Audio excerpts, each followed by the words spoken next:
지난 8월 27일 태국 방콕에서 반정부 시위가 열렸습니다. 코로나로 경제가 어려운 가운데 8,500억 규모의 중국산 잠수함 2척을 구매하는 것에 대한 비판이었습니다. 그런데 이 시위의 진정한 원인이 된 것은 태국 정부의 중국 잠수함 부실 계약이 더 컸습니다. 시민들은 정부가 무리하게 중국산 잠수함 도입을 추진하며 많은 위법 행위를 저질렀다고 비판했습니다. 그런데 원래 태국 정부가 도입을 추진했던 것은 중국 잠수함이 아닌 한국산 잠수함으로 알려지면서 논란은 더욱 커졌습니다. 왜 태국 시민들은 최고 성능의 한국산 잠수함을 포기하고 중국산 잠수함을 계약하게 됐는지 따져 묻고 있습니다. 지금부터 그동안 태국에서 무슨 일이 일어났는지 알아보겠습니다.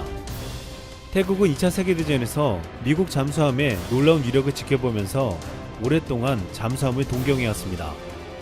그러다가 2000년대 들어 베트남과 말레이시아, 싱가포르 등이 잠수함을 구입하는 것을 보았고, 특히 캄보디아와의 갈등은 잠수함 도입에 대한 생각을 강화시켰습니다. 결국 태국에서도 76억 바트, 하나로 약 2,880억 원을 마련해 잠수함을 도입하기로 계획을 세웠습니다. 그런데 잠수함이 1000에서 2000톤급만 해도 4천억 원에서 6천억 원을 넘겼기 때문에 이 돈으로 잠수함을 사기에는 부족했습니다. 결국 태국 정부는 중고 잠수함을 사기로 했습니다. 그리고 수소문 끝에 독일이 오랫동안 운용하다가 퇴역시킨 잠수함 U-206A를 찾아냈습니다. 이 잠수함은 1973년부터 독일 해군이 쓰던 잠수함으로 무려 30년 가까이 쓰다가 퇴역시킨 물건이었습니다. 사용 연한이 6에서 7년 남아있었지만 연안 방어용으로 쓰던 소형 잠수함으로 크기는 500톤에 불과했습니다.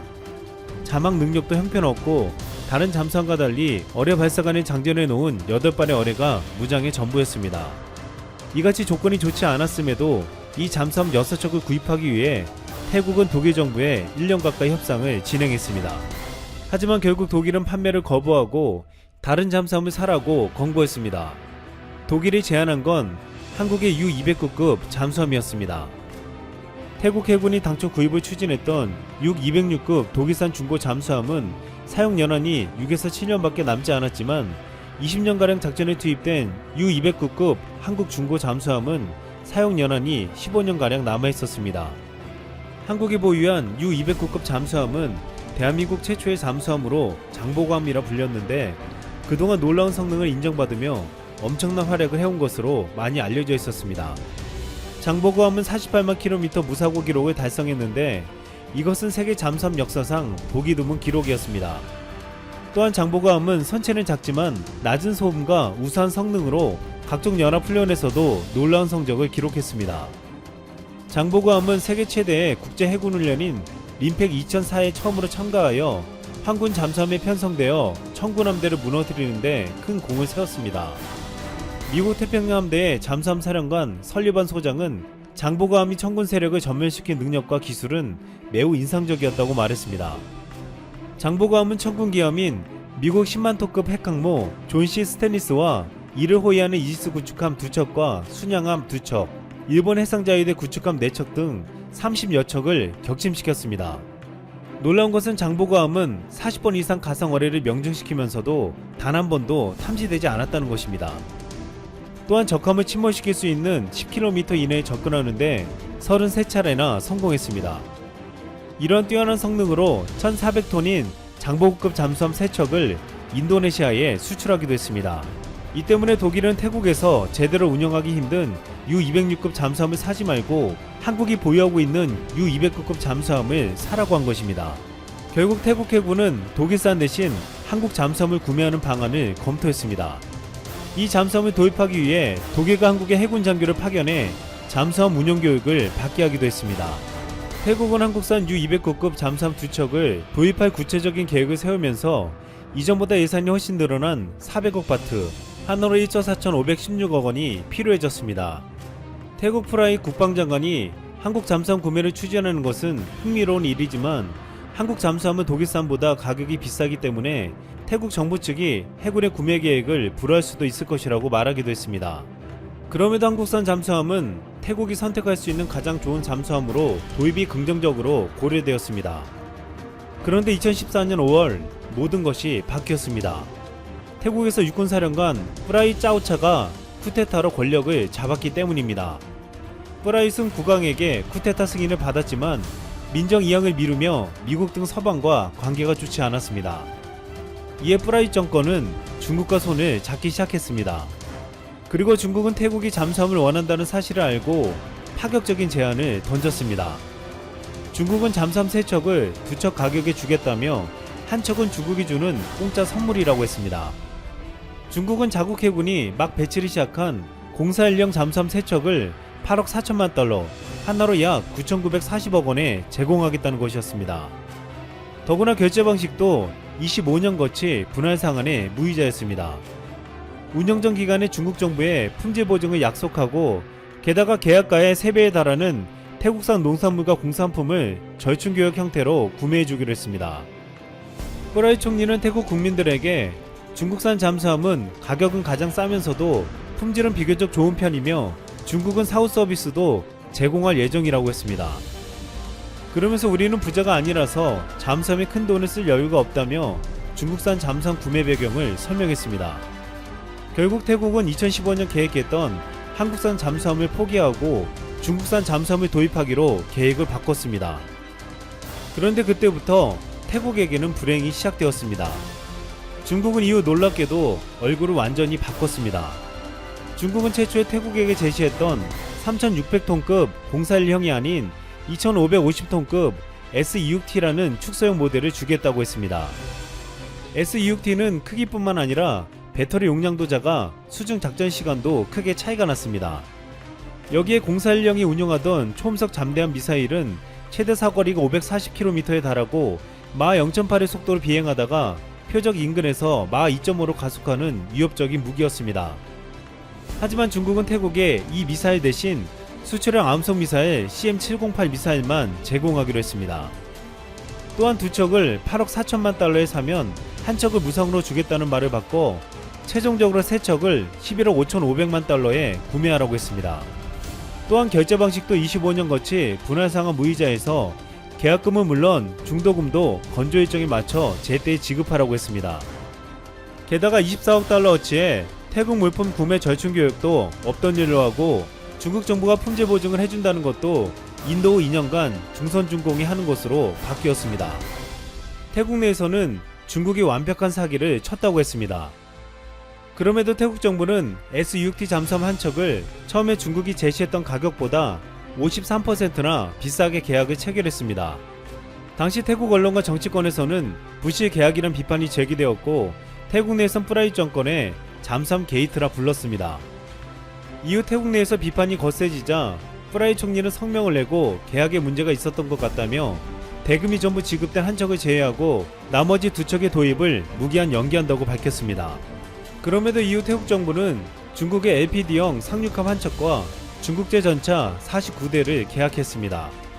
그리고 최근 2021년 예산안에서 중국에게 225억 바트, 하나로 8,480억 원으로 잠수함 2대를 구매하기로 결정했습니다. 많은 태국 국민들은 분노했습니다. 이 제안에 찬성 투표한 여당 연합 5명의 하원 의원을 비판하며 다음 선거에서 투표하지 말 것을 결의했습니다. 현재 중국에게 굴욕적인 사기를 당했다고 여기는 태국 국민들은 뿌라이 정권을 강렬하게 비판하고 있습니다. 중국이 중간에서 사기에 가까운 방법으로 가로채지만 않았으면 태국 잠수함 사업은 한국의 것이었습니다. 결국 태국 정부는 중국산 잠수함 구입을 연기할 것이라고 했습니다. 그동안 중국은 이와 같은 방법으로 한국의 자리를 차지한 곳이 한두 군데가 아니었습니다. 국내 태양광 산업은 중국 업체들의 저가 공세로 시장 점유율이 전년보다 12%포인트나 하락하며 주도산의 공포에 시달리고 있습니다. 특히 조선업과 스마트폰 등에서도 중국은 저가 공세로 우리를 유업했습니다. 하지만 중국이 저가 공세로 거세게 추격해올 때 우리는 기술로서 승부했습니다. 최근 한국 조선업은 2달째 중국을 제치고 세계 선박 수준 1위를 지키며 고부가가치 선박을 싹쓸이하고 있습니다. 한때 한국을 이기고 1위를 차지했던 중국은 LNG 추진선을 수주해 기술 부족으로 납품이 지연되면서 신뢰를 잃었고 이로 인해 한국 조선업에 대한 신뢰는 더욱 높아졌습니다. 또한 삼성전자의 스마트폰 1위 자리를 위협했던 중국 화웨이는 최근 미국 제재로 인해 스마트폰 시장에서 퇴출될 위기에 놓여 있습니다. 저녁까지 북한 동부 지역을 중점적으로 휙쓴 뒤 밤대로 소멸했다. 그러나 오늘 내내 이어진 폭우와 강풍으로 강원도 등 동부지역 도로와 거리 곳곳이 침수됐고 가로수가 뿌리째로 뽑히는 등 크고 작은 피해가 발생했다. 조선중앙TV는 이날 저녁 8시 기준으로 태풍 10호는 단천시 부근으로 상륙해 북상하던 중 양강도 배강군 부근에서 저기압으로 약화했다며 태풍 소멸 소식을 전했다. 하지만 영향권에서 벗어나려면 아직 시간이 오래 걸린다며 이미 내려졌던 경보들은 아직도 그대로 남아있다고 보도, 마지막까지 긴장을 늦추지 말 것을 당부했다. 북한은 태풍이 저기압으로 약화해 소멸하기는 했지만 여전히 영향권 내에 있어 8일 오전까지 전반적으로 비가 내리고 특히 함경북도 해안 지역에는 폭우가 이어질 것으로 예상된다. 하이선이 오후 내내 북한 지역을 휩쓴 탓에 크고 작은 피해가 발생했다. 다만 인명피해 관련 보도는 없었다. 지난 제9호 태풍 마이사 때 도로 등이 처참히 침수됐던 강원도 원산시는 또다시 도시 곳곳이 물에 잠겼다. 중앙TV는 태풍 10호의 영향으로 성도원 도로 입구가 완전히 차단되고 성도원 구역의 소나무들이 뿌리째 넘어갔다고 전했다.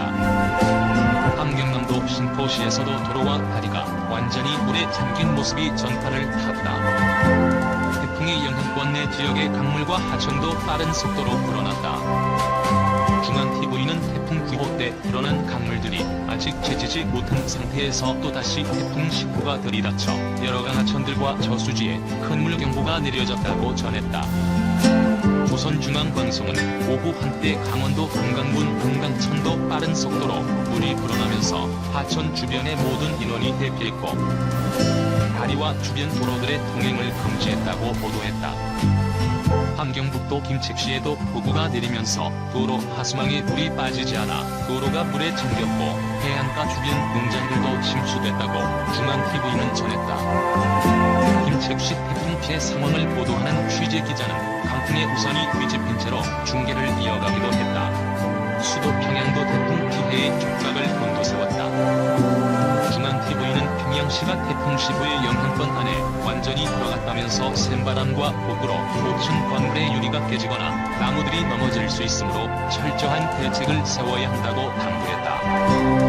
유해운송 책임공원도 중앙TV에 출연해 대동강 큰물지휘부에서 태풍 경보를 받은 즉시 상류에 위치한 수력발전소 저수지들과 강문들의 수위를 최대한 낮췄다고 말했다.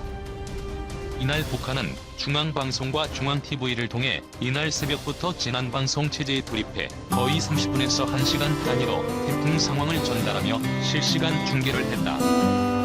제10호 태풍 하이선의 영향으로 2명이 실종되고 5명이 부상을 입었다. 이재민이 78명 발생하고 시설 피해가 785건 접수되는 등 피해가 잇따르고 있다.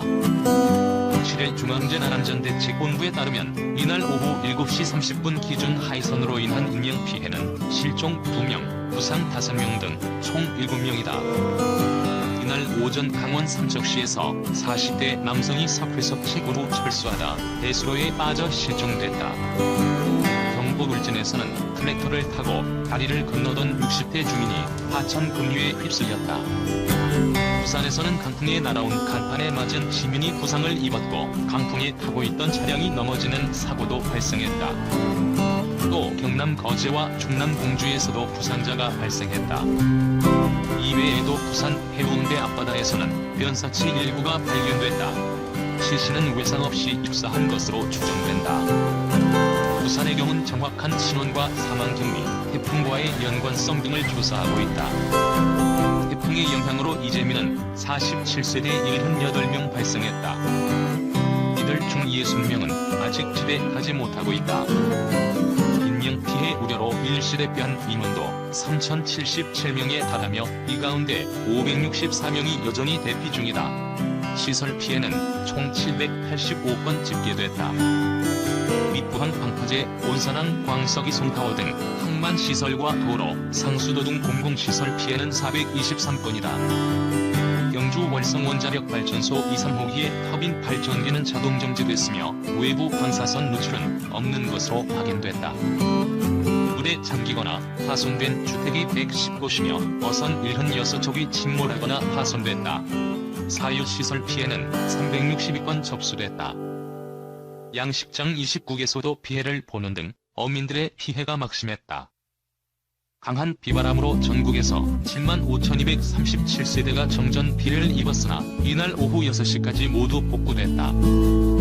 현재 전국 11개 공항 341편의 항공기가 결항된 상태다. 87개 항로 여객선 114척이 끊겼으며 21개 국립공원 607개 탐방로가 통제됐다. 영동선 영주에서 강릉 구간, 태백선 제천에서 백산 구간 등 일반선 철도 2개 노선이 멈췄고 전국 도로 56개소가 통제됐다. 태풍 하이선은 이날 밤 9시쯤 북한에 상륙한 뒤 소멸할 것으로 예상된다. 우리나라가 태풍의 영향권에 벗어나면서 이날 오후 5시부로 전국의 태풍특보는 모두 해제됐다. 다만 오는 8일까지 해안 지역과 강원 산지, 경북 북동 산지에는 강한 바람이 부는 곳이 있을 전망이다. 중대본은 기상 상황을 실시간 감시하고 취약시설 예찰 활동을 지속 강화하겠다며 피해